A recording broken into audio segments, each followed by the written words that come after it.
Dear brothers and sisters, we need to wake up and become aware of how the epidemic of senseless violence impacts two families forever. For real, y'all, this madness has got to stop once and for all. Now, Brother O, what are the effects of violence on the victim's family?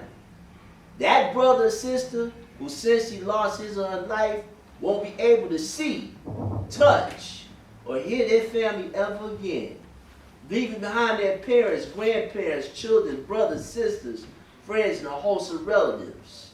No opportunities to walk across the stage and graduate from high school or college. No opportunities to marry and start a family. No opportunities to have a career.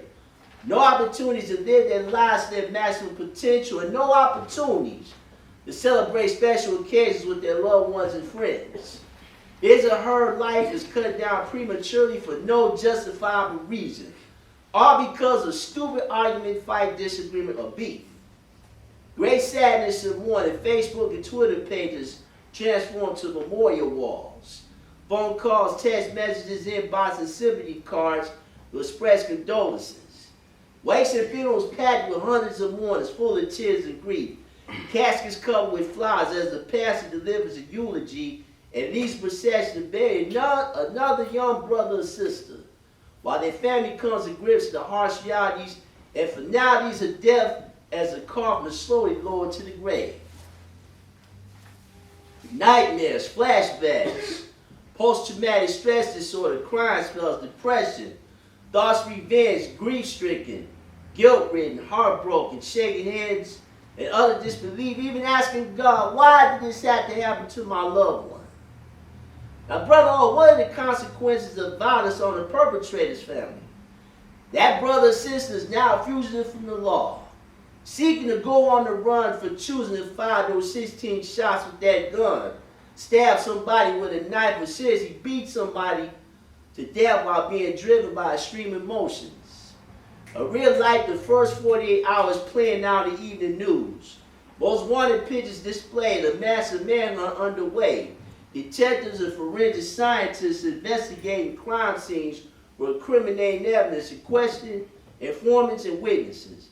Days, weeks, months, or even years later, he or she is tracked down and apprehended by the police on live TV, taken down to a homicide unit, interrogated by detectives, and exercising their constitutional rights to have a lawyer present during questioning while facing capital murder charges. Locked up in Cook County Jail while awaiting trial. Issued a jumpsuit, bed sheets, a bar of soap, toothpaste, a toothbrush, and a towel along with 3 hots in the cot. Tossed in the cell with other inmates. With all the time to think about what he or she did. And at the same time fighting for their survival, because jail ain't no country club or resort. Both families square off against each other in the courtroom. Tensions running high and emotions running high. Trying to avoid an all-out brawl during the pre-trial hearing and trial by beefing on security. Open arguments are presented. Both the prosecution and defense present witnesses to prove their case before a judge and jury of 12. A real-life episode of Law and Order playing out. Closing arguments are presented, then the jury returns to their chambers, deliberating the evidence presented and testimonies heard. They return to the courtroom to announce the verdict. We, the jury, hereby find the defendant guilty of all counts of murder. The defendant is remanded in the custody of the authorities until his or her sentence is pronounced. During the sentencing hearing, victim impact statements are heard. Then the judge hands down the sentence. The defendant is hereby sentenced to life without the possibility of parole. He or she is formally converted into a slave and ends up institutionalized. All because of a stupid disagreement, argument, fight, or beef. So my dear brothers and sisters, neither family wins in this situation. One family has a loved one buried in the cemetery, and the other family has a loved one locked up in the penitentiary. While the epidemic of senseless violence continues on like a vicious cycle to affect even more families, not only in this city, but every major city in America. Now, when is this craziness ever going to cease? When are black lives really going to start mattering to us? And when are we going to start speaking life into our community again? The moral lesson in this poem, brothers and sisters, is this. Life and death are spoken in the power of the tongue. That's that piece. Come on. Let me blow this bitch up, fame. How y'all doing tonight this evening? Good. How you doing? This piece is called A Better Place. I'm looking for sunshine, no cracks in the concrete, blue sky, no rain, gunfire cease. No pain, just all peace. No pushes, all clean street. No bloods, no crips, disciples of Lords, just unity. A piece of land we can all be, enough for everybody plus you and me. 5 loaves, 2 fish down by the sea. A place to call home, so heavenly, make me wonder where God be. Through prayer, hope he's hearing me, all my faith that he can't see. Every sin he forgave thee. Because I'm looking for a better place to live. I'm looking. I've been searching a long time for a place dreams reveal. My only nightmare is this earthly atmosphere. When I sleep, I expect to see heaven. I cast lie, confess crime to the church and reverend. My sight is a blessing. Behind the steering wheel, the world's in front of me. Thought I could see it through my rear view. Eyes blurry from drinking, smoke fogging up the windows. Firestones roll down this black brick road. A lost soul losing control, feeling whole, low on petrol. I can't read the signs. Somebody give me directions. Which way do I go? Because I'm looking for a better place to live. I'm looking. Hi-hat, snare, bass, drum, tom-toms, that's when I spit. Beautiful written content over music Rashi made. Hit a radio song play, I gotta make it one day just to hit a whole city, say. Did you hear the hits he wrote, the punchlines that he quote? Look at my own boat float in an ocean full of green paper. No more cook coke, serve 63 weight capers. No more jail time spent for posting on the block, ducking cops just to pay rent. Look at all the pain that I bring for the lust of street life things. And all her hurt I have never felt from the cards I was only dealt. Thinking she can understand it, but she can never understand this. Holy divine day, I'll risk to the east, palms up, unballed fists. Under oath, my statement was to love just to die quick. Instead, the rest of them died first just for me to overstand hurt. Sometimes tears fall, I just wipe away. Spark blunts, sip bottles just to brighten days. The reality is dark clouds overhead. I feel raindrops, but I sponge till the storm stops and ring it out when I hip hop because I'm looking for a better place to live. I'm looking. Yeah. I'm from the land of the wind, ruled by masters, dead presidents, where brothers trying to rob your crib will run up in your residence, living every day like they don't give no hell what heaven is.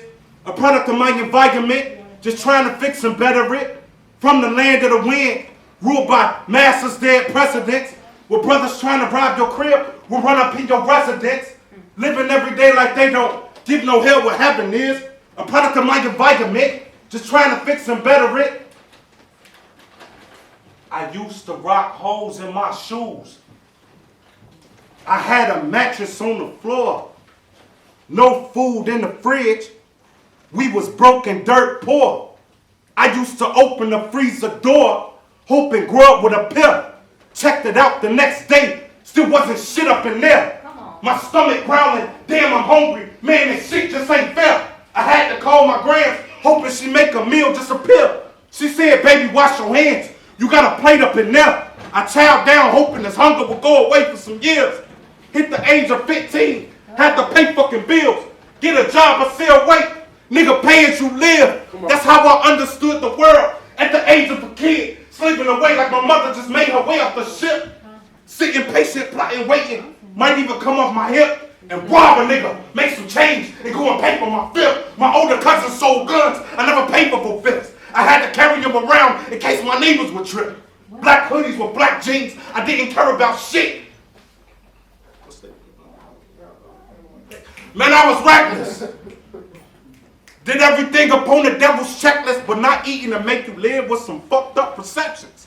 So I had to eat, grind until my heart stopped pumping. Now I feast on MCs in these everyday luncheons. I vowed to spit with a full clip until dimensions rip by taking sips up. Aim if you whack out, aim and attack. Push your motherfucking brain to the back cause you lame, that's a fact. Fly fuckers get fucked daily. Frank smoking crack while I douse him in gasoline. No Vaseline for you fake preachers.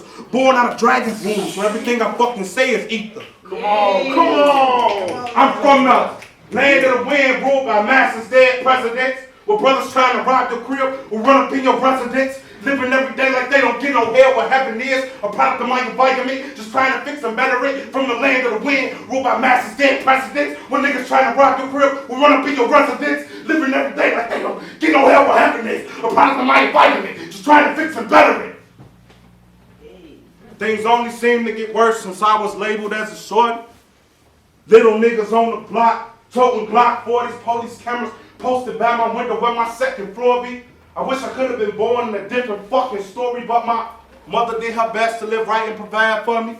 Driving CTA buses, cooking and grinding purely as the coke that was sold next door in the store, surely.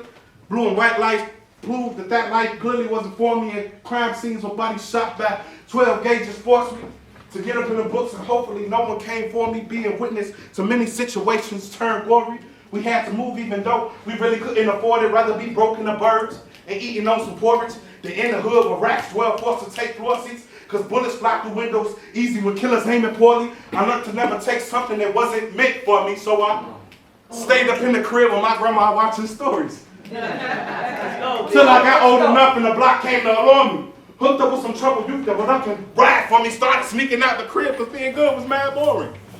Got into a couple scraps, took a couple stabs to the back. What the fuck was that? Screaming got him whack. Screaming got him back, the devil is whack and I'll never trust him. Pistol to my face, I have to see the world for his wicked customs. Now I'm taking time to tell little brothers to really love their mothers. And when your father ain't, let them be dead when you are one. The sky is the limit, grow wings and get your fly on. The sky is the limit, grow wings and get your fly on, homie. I'm from the land of the wind, ruled by fucking dead presidents, where brothers trying to rob your crib or run up in your residence.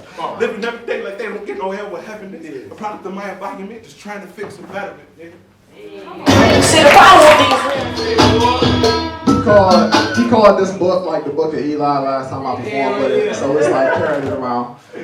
Real quick before I even start, some of the brothers that's here sitting down, let some of these women sit down. Yeah, I mean, like, hey, y'all would like to have a seat for real, because I felt bad. It's way too many women standing up in the room. And Dexter was mentored by Nikki Giovanni. He's not gonna ever say this shit. That's true. But like he's mentored by Nikki Giovanni. So y'all make some noise for Mama Nikki Giovanni up in here. Make some noise, make some noise. Yeah, I'm gonna tell you only because you mentioned that when she comes to town, I may or may not be performing with her. But y'all wanna hear something like new?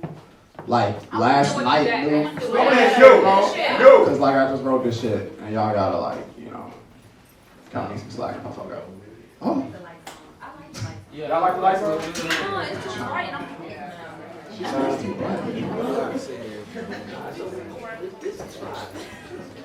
You will never realize how much I love you, even though I never met you. And I will never have the chance to tell you. See, I know that it hurts to be you because it hurts to be me. As brothers, our struggles are so intertwined without ever sharing a conversation, never even crossing paths, but walking up this same slippery slope that never seems to lead to a mountaintop. See, the fact of the matter is it's not fair. The cards that we are dealt are definitely no royal flush, in the game of spades that we are in, shit, you're not supposed to be born hating the black of your suit, skin, because you learn it from the rest of the world. See, we are not supposed to be told that we are monkeys, so concrete jungles are the places that we are supposed to be housed in, so it's fitting where we are here in this city. Exchange jungle for food desert, because never having an introduction to nutrients and shit, if you are what you eat, what good can come from this toxic diet? See, brother, I understand. You'll never realize how much I love you, even though I never met you, and I'll never have the chance to tell you. See, I understand what it's like to be hopeless. No one ever actually cares to hear your story, treating you like an animal, and ironically, pigs come to round us up like cattle to be held in barbed fences. There's a reason that they call it a trap house. The closest field trip we ever got to the mountain rocks was a crack house. Yes, people make it out of here and go on to do great things, but for every one success story that we love to boast about, there are 1,000 other whimpers of those crying that died in pain. See, brother, I know I know that every path seems like a dead-end road, and the only exit roads are just like Lakeshore during rush hour, seemingly impossible to get through. So why even burn the gas to try? See, brother, I understand. And I love you. Even though I never met you, and I never had the chance to tell you. I understand what it's like to hurt and not know why. I understand what it's like to have hurt manifest itself into rage. I understand what it's like to lose hope. I understand that you can't lose what you never had in the first place. I understand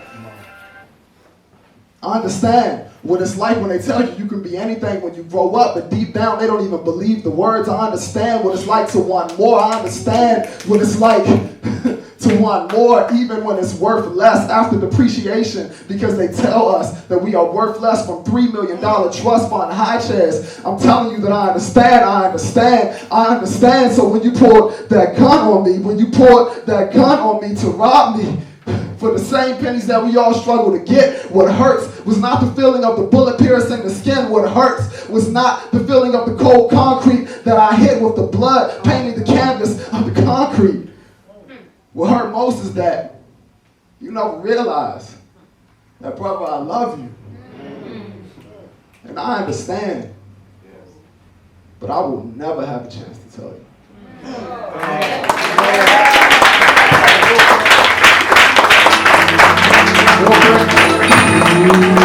Real quick, one more thing. Last year, a couple days before my birthday, I was actually walking home and I saw a kid get shot close range, and it was really unfortunate, and it took a little while, but eventually it manifested into that piece. So thank y'all.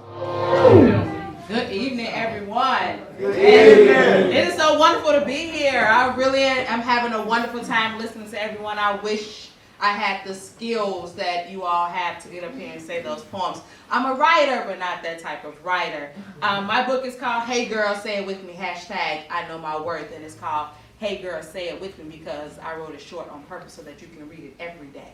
It takes 5 minutes, and it's a women's teen girls empowerment book of affirmations. I believe that words have power. And when you say them every day, and when you start to say them, you begin to change. Your mind begins to change, and your mind changes, your words change. Your words change, your life changes. I believe that in our community, our children, as well as some of the adults, are very fearful of what's in the world outside of where they live. I've been educated for 13 years, and I've only worked in the urban community on purpose.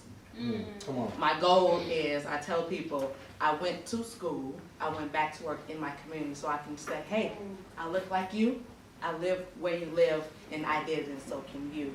I walked to school with my children. My children knew where I lived. My students know they can come to my house and get a meal if they need to. If they needed $1 to go to the corner store, my house was there for them. My children went to school with me as well.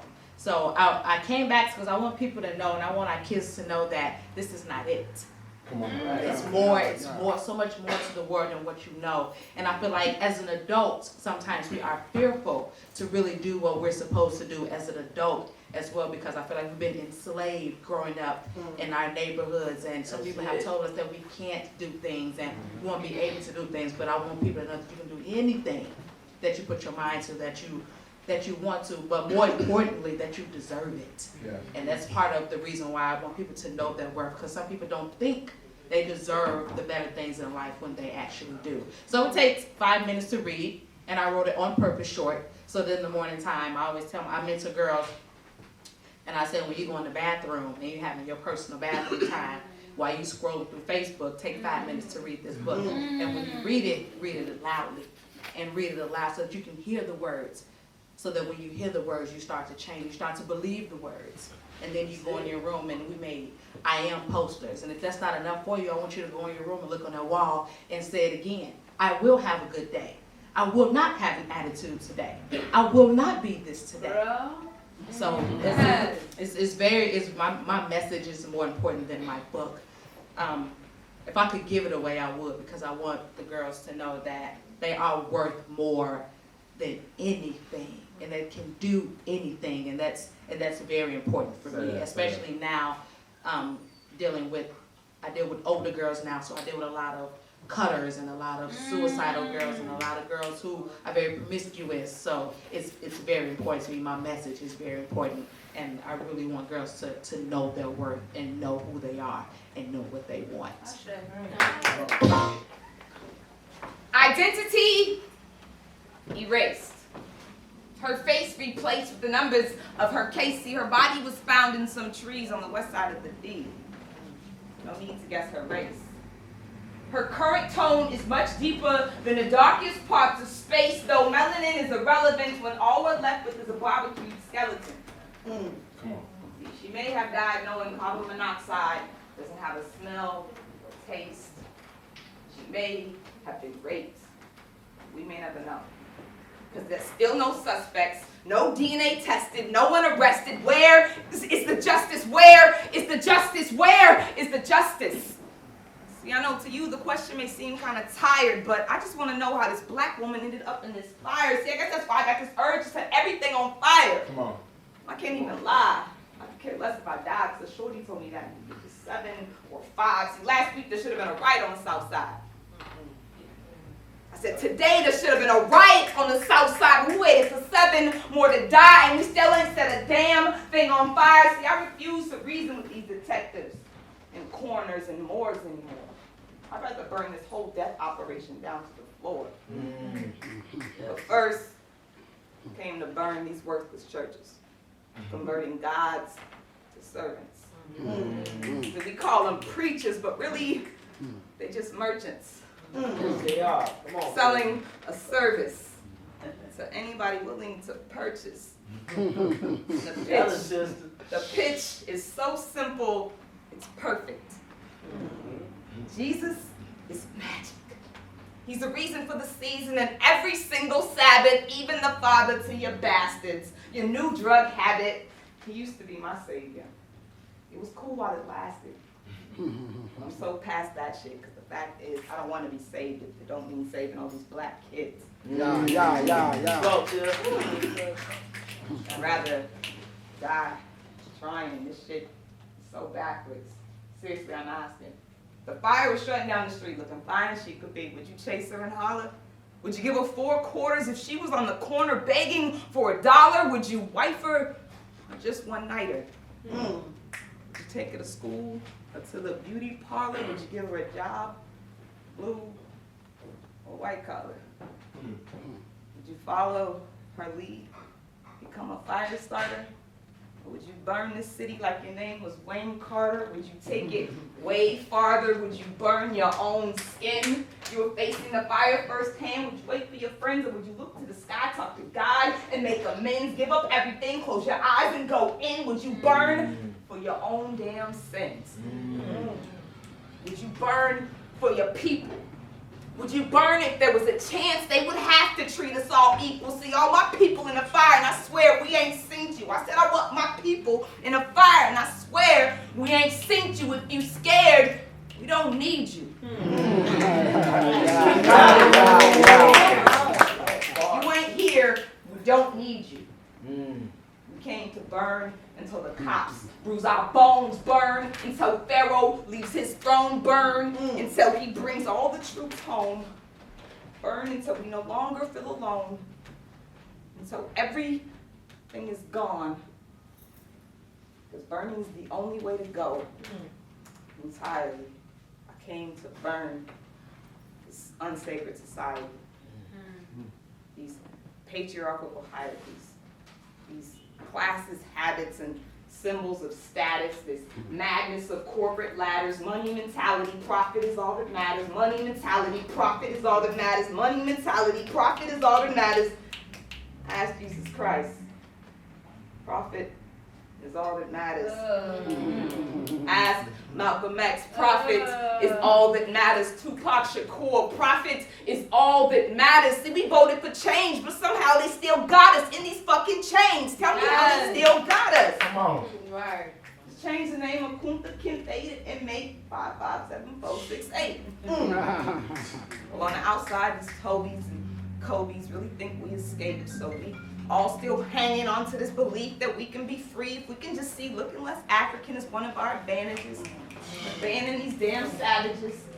Chase these degrees and grade point averages up and out the hood, because that's where they're attacking us, except we're lynching ourselves. Now this shit is so backwards. We might as well burn. So we might as well burn. The flag has been captured. All the good Christians are gone. Remember, they disappeared with the rapture. I guess we all just heathens. Headed to hell. So maybe if we burn ourselves alive, we won't be afraid to burn after we die. And anyways, I kind of feel like the afterlife is like saying, psych, after a lie, the damage has been done. We might as well join the fire. That's their piece. Come on!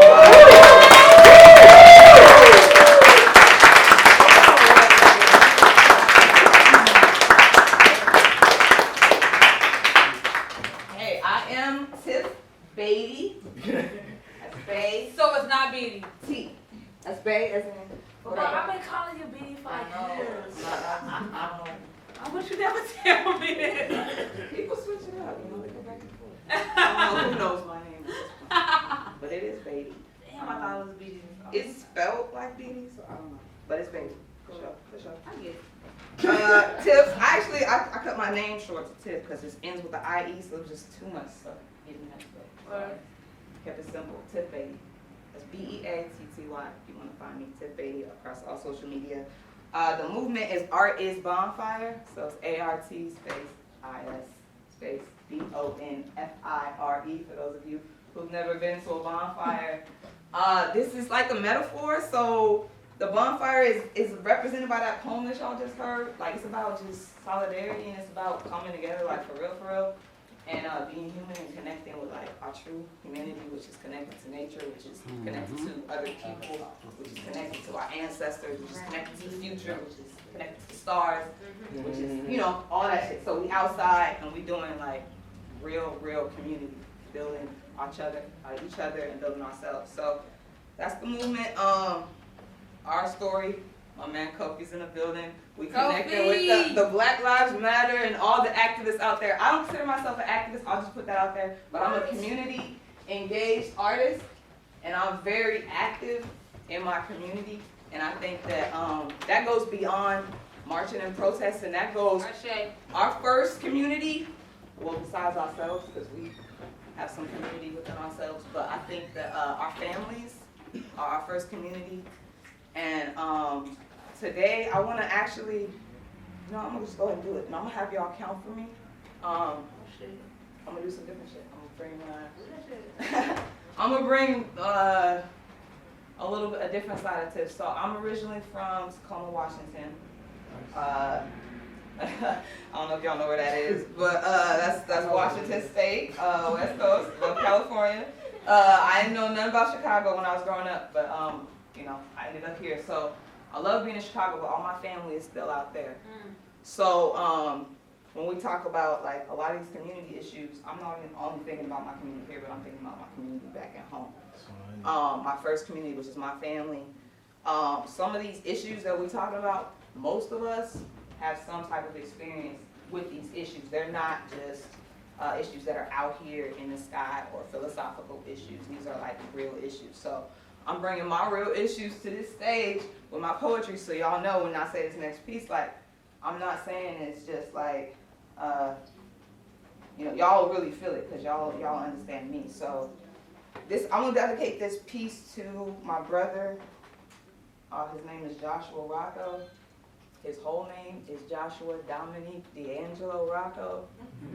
I wish you guys could meet my brother Josh, because he's amazing. And I love him so much. I found out today that my brother will be transferred from the county jail to the state mental health institution. And that to me is something I'm still trying to figure out what that means for me, what that means for Josh, and what that means for our family. So I just want you guys, in solidarity, in that spirit of like, we're a community. I'm gonna do something that my brother inspired me to do, that I do every now and then. that I was doing that this man got me back in the backstage doing. It's called the Magic 5. So y'all don't count off for me. Basically, my brother has been diagnosed with schizophrenia, right? So he'll have these outbursts, and some of them he'll just start freestyle rapping. Sometimes he'll just start singing. He does not describe himself as either a rapper or a singer, but sometimes he just do it. Another thing that he does, sometimes he just drops and does 5 push-ups. So one time he did that, and I'm like, Doc, what was that? He said, that's the Magic 5. I said, what's the Magic 5? He said, every time you think about it, you just drop and do 5 push-ups. And I was like, damn, that's kind of dope. Like, you just like working out, you don't even have to think about it. Like, you just do it. And to me, like, that was so inspiring because most of us, like, I overthink shit. Like, I'm like, damn, I need to work out. Like, I really need to, like, get myself together. I need to, like, you know, everybody, like, have these goals, you know, summer goals, like, you want to get right and all that. But he just, like, he don't even think about it. He just does it. And to me, like, that's symbolic of, like, sometimes we just need to live our life, like, in the moment. When you feel something, just do it. Like, don't waste time. Don't overthink it. Don't ask somebody, should you do it? You know what it is. You just got to have the discipline to drop down and just do that in that moment. So my brother, like I said, he's going through some things right now. He's caught up in the system, but right now we're going to send him some major energy with this Magic 5. So y'all going to count me out. I'm going to drop and do 5. And, Bro, you can do 5 push-ups. Y'all going to send me energy. Your Facebook Live, is it cool if I broadcast this act? Do it. Hashtag Magic 5. Hashtag Magic 5. Bro, should we go? All I right, have good. never 1, done. 2, 3, 4, 5. Yeah, let's go. Hashtag Magic 5. Thank y'all. I was really nervous. I appreciate that. I can't believe you did it. My ass has been like, two. It's over. What the hell? This goes out to all you amateurs. Come on, yeah, that one. You're so obsessed with freedom. But I don't even believe your words when you speak them. See, your problem is you write with a pencil and a pad or computer in your hand with a dictionary, encyclopedia, thesaurus, like a map down a literary path. Literally rhyming cat with hat and gat. That's just whack. See me, I write often from my mother's coffin. She's somewhere in the streets playing possum while I'm in this box writing story problems, and my real problem is I don't know how to solve them. Come on, Tiff. Example, 1967, girl 1 is born. 1985, girl 2 is born. Girl 2 is the seed of girl 1. Girl 1 never grows up. Girl 2 never becomes a mom. In 2001, which girl is a woman? My guess is the objective is to answer the question, but it's all way too subjective. See, because I am girl 2 and girl 1 used to be my best friend, but if life was $1 million question, my lifeline's not picking up. I'm tired of calling, so I just keep writing. So I write from the belly of her addiction to bad food and alcohol, so when I spit, it's sickening, and I write these scriptures like we still Christian, praying one day she'll believe she's forgiven. And I write from inside this cell in Idaho State Prison where my big brother is sitting, writing his life story like it's his reason for living, and I write from inside the paint at Boise State where he used to dunk on heads. He should have been a star, but like so many other brothers, he's a convict instead. So I'm all in his head, all in his body. How does a caged beast feel like a monster? Probably. So I feel like y'all can never stop me, and sometimes I dream verses from my niece's crib. Gentle journeys into life she might live. I write like there's a fight for a bright future in my pen, and I might just win if I can convince my baby sister that losers and wins are more than stars and spins, and life is more than boys and friends, tattoos and trends. She's convinced. War pretends that life depends on her light skin. They be hating, so she fights them. And I'm writing from the other side of this black girl's fist, pulling out tracks and shit like, what, bitch? And I never miss. And I never say I write from my heart because I've never literally been there. I've never done my pen inside my chest, punctured my left breast, the muscle that pumps blood, the organ that makes breath. No, I write from places I've actually been. Come on. So I write smoking the black until the plastic melts. Looking at myself in the bathroom mirror, recycling smoke from mouth to nose to mouth, and back out, remembering back when. See, back then I blacked out what happened, but now whisper shout to be let out. The quiet girl refuses to doubt her own voice or bow down to you boys. See, I don't have a choice. This talent chose me. Way back when emerald green from verbal balance chose me. Amateur, please copy. That's your job. Amateur, please copy.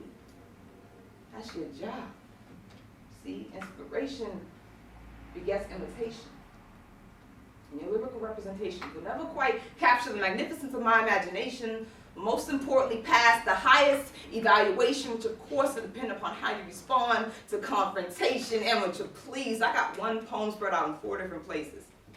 Because I've been writing on my laptop, my Galaxy, and 2 pieces of paper, and I guess that makes 5 if you count my mind. Because I've been meaning to write down this one line. Like what? I think it goes something like, amateur, please, these subjects from this music box that's got us all singing backwards. Amateur, please, stop speaking like all the words are in your head. And they never belonged to you in the first place. Stop pretending like this earth is your birthplace. Stop writing that sentence like you can finish whenever you feel like it. Y'all ain't heard that one. I did. I said stop writing that sentence like you can finish it whenever you feel like it. Come on, Chef. And if you don't feel it, amateur, please don't still write it. Come on. Amateur, please. You don't even believe you ill yourself. You should find a cause, a suicide bomb, and just go kill yourself. Amateur, please. You don't have the personality to MC, and you damn sure ain't got the punctuality to beat me. See, I heard you tell your fans you wish you could be me. Amateur, please. You don't even have the vision to see me. Yeah. Amateur, please. Go figure out why that last line you wrote was a joke. Why that spoken word poem made you choke. Why your voice came from no deeper than your throat. Why you see yourself as less than Gwendolyn and Langston, less than Saul and Nikki, less than me. And you're not an amateur anymore. You are a star, and you are free. That's that piece. Yeah. But real quick before I get down, or before I get into this one, Dometri was talking about the, respect the mic. Okay, Dometri was talking about the Chicago Humanities Festival, so I gotta plug that real quick. Actually, we doing some pretty big things over there. If y'all heard of this organization before, we are definitely a pretty well-known organization, but there's a lot of changes going on right now. So one of the things we're trying to do is connect more to like real shit like this that happens on different parts of the city. So one of the things that we are looking at that's coming up ASAP, April 30th, that's this month. Let me hear some noise if you guys know who Alicia Garza is. Yeah. Okay, she's one of the co-founders of the Black Lives Matter Network. Come on. So one of the original hashtag Black Lives Matter leaders. So she is definitely making a name for herself in the nation in terms of going around and talking about some of the issues relevant to the Black community. So we're gonna actually talk to her about our theme, which is style. And y'all know, like, Black people got style on lock, so that already, like, is gonna be an amazing conversation. So just think about, like, those two conversations, talking about style and then talking about, like, fighting for your rights and fighting for your life. Like, those are pretty dope. So afterwards, we're having an after party at Refuge Live. Let me hear some noise if you ever been to Refuge Live. All right, so the after party featuring Bella Bars, featuring Rodnell Harris, Chicago Playground clothing designer, and Renaissance woman Koryama Couture, who's a host of Sex Kiki. Pretty dope. So they're all gonna be some guest panelists talking about Black Lives Matter style. So that's April 30th. Get at me if you want more info. We got actually like 25 programs happening that weekend. So Ooh, I see. if that one's not your style, we probably got something for you.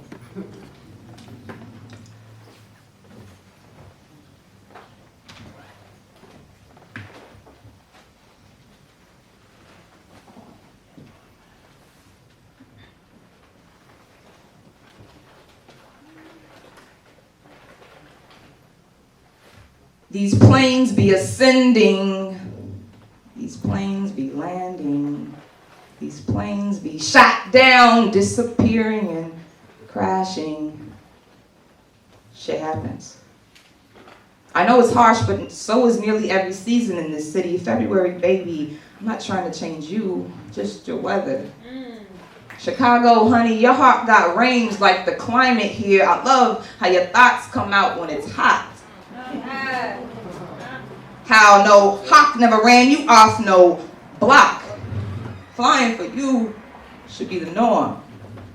Your love feels like 300 tons descending home at O'Hare in a storm. You the hottest and the coldest. I just want to take you somewhere warm. The last 747 just departed Midway Airport. I watched it soar from my back porch on the 3rd floor, just east of Cottage on 54th. These planes be ascending, these planes be landing.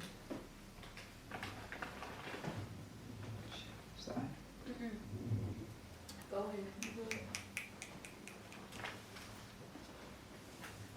These planes be disappearing, shot down and crashing. I know, baby. I watch the weather too. The news, mostly, the weather, mostly, that's what I'm running from.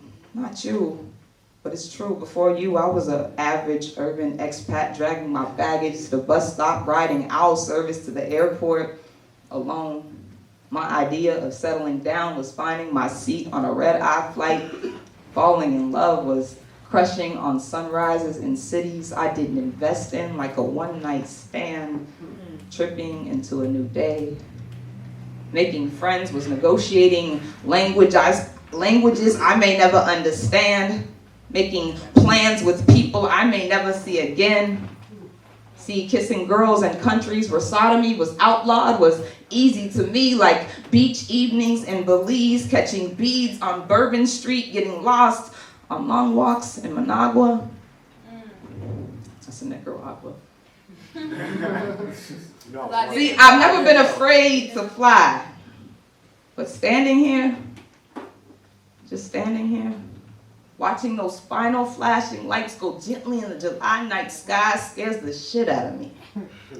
Reminds me that death is a daily reality and dreams are not exempt. I attempt to wake you with my revelation, but you roll over, reminding me that midnight is no time for explanations, starting fights or making points. Besides, understanding was never the point, no more than the direction our fingers were pointing as we prayed together on that plane. See, the indentations you fingernailed into my hand may last longer than we stay together. But I'll remember the time we changed planes together like it lasted forever. These planes be disappearing, shot down and crashing.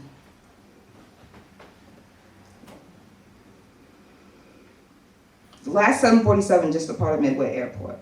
I watched it soar from our back porch just east of Cottage on 54th.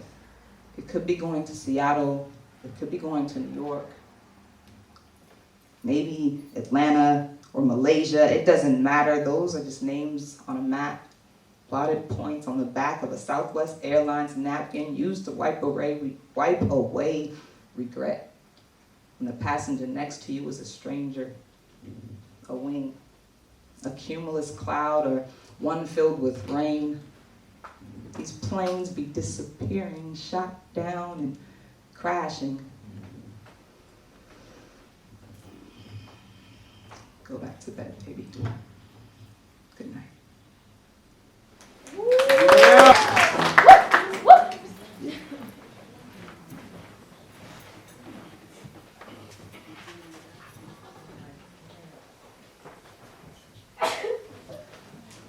You stuck in this fucking fucking room filled with familiar, complete strangers. Only familiar because our paint looks alike. Our faces are living proof that some makeup ain't exclusive to women. We paint on smiles here.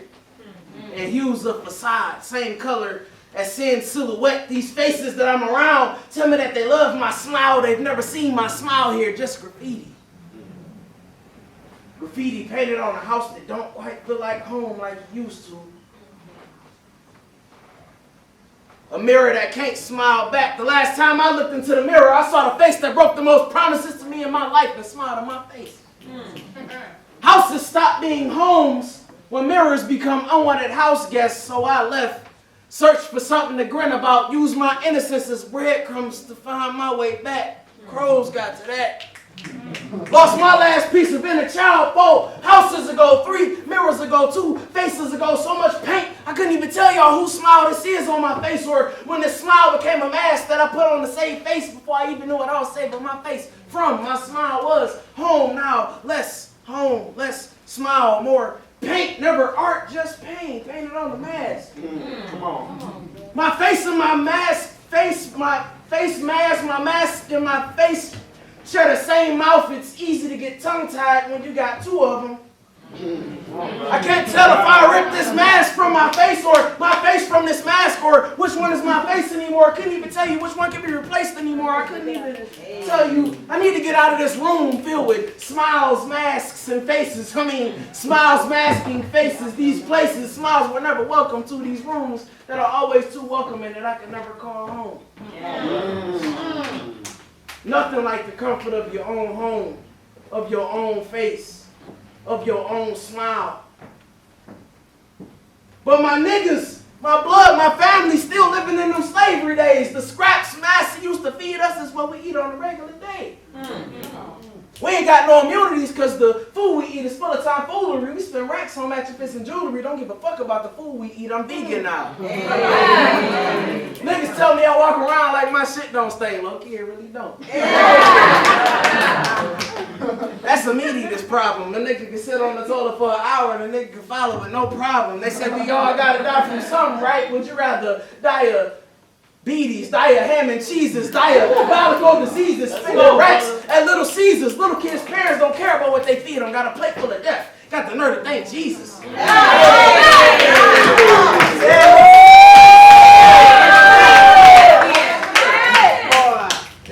Niggas doing the same shit. Bitches saying he ain't shit. We keep doing the same shit. Our colon's full of the same shit. They say milk does body good, makes bones strong, full of calcium and vitamin D.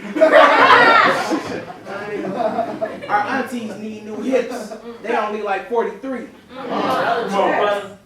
We the only species that drinks milk from another species. Would you walk up to a cow and put your mouth on its teeth? 80% of humans are lactose intolerant. My niggas still eat cheese. I'm tired of peering at my peers, thinking, what the fuck? Is this what's gonna come of us? A chocolate batch of what the fuck?